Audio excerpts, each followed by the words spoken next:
407 years ago, our fathers brought forth on this continent a new nation conceived in liberty and dedicated to the proposition that all men are created equal. Now, we are engaged in a great civil war, testing whether that nation or any nation so conceived and so dedicated can long endure. We are met on a great battlefield of that war.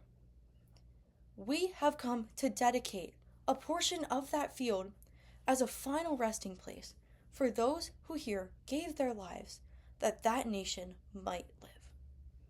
It is altogether fitting and proper that we should do this.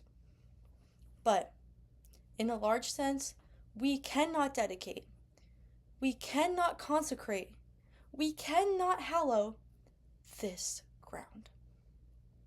The brave men, living and dead, who struggled here, have consecrated it far above our poor power to add or detract.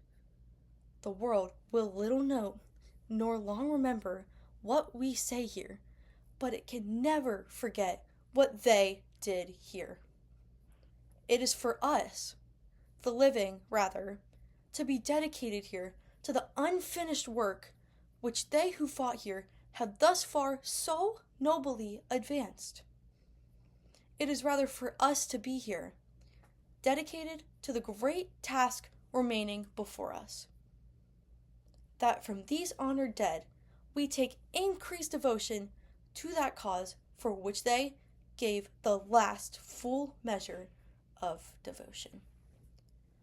That we here highly resolve that these dead shall not have died in vain. That this nation, under God, shall have a new birth of freedom, and that government of the people, by the people, for the people, shall not perish from the earth.